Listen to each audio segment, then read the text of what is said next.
Le variateur de vitesse est devenu un équipement clé dans l'industrie. Il permet d'ajuster la vitesse d'un moteur, de réduire la consommation d'énergie et d'optimiser la performance des machines. Mais sa mise en œuvre demande rigueur et méthode. Réduire la vitesse d'un moteur permet de diminuer sa consommation selon une loi en cube. Plus la vitesse baisse, plus les économies sont fortes. Le variateur limite aussi les à-coups au démarrage et offre un contrôle précis, utile pour le pompage, le levage ou les process synchronisés. Il existe plusieurs modes de commande. Certains variateurs se pilotent localement avec un simple bouton ou un potentiomètre. D'autres sont reliés à l'automate, soit par câblage filaire, soit par bus de terrain. Dans ce cas, on peut aussi faire des réglages à distance et accéder au diagnostic.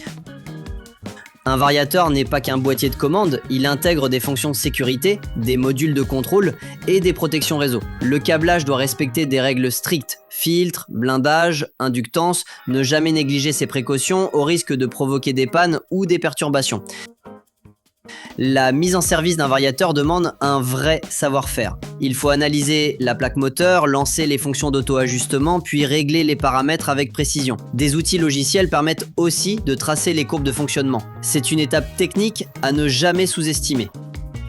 Sur le terrain, certaines erreurs reviennent souvent. Partager un variateur entre plusieurs moteurs pour économiser, à éviter absolument.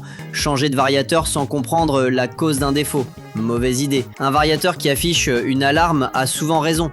Avant tout remplacement, il faut analyser les causes réelles. Un variateur bien installé et bien paramétré, c'est la garantie d'une machine performante et durable. Mais un variateur mal maîtrisé devient vite une source de panne ou de surcoût. Prenez ce sujet au sérieux et votre variateur vous le rendra, pendant des dizaines de milliers d'heures de fonctionnement.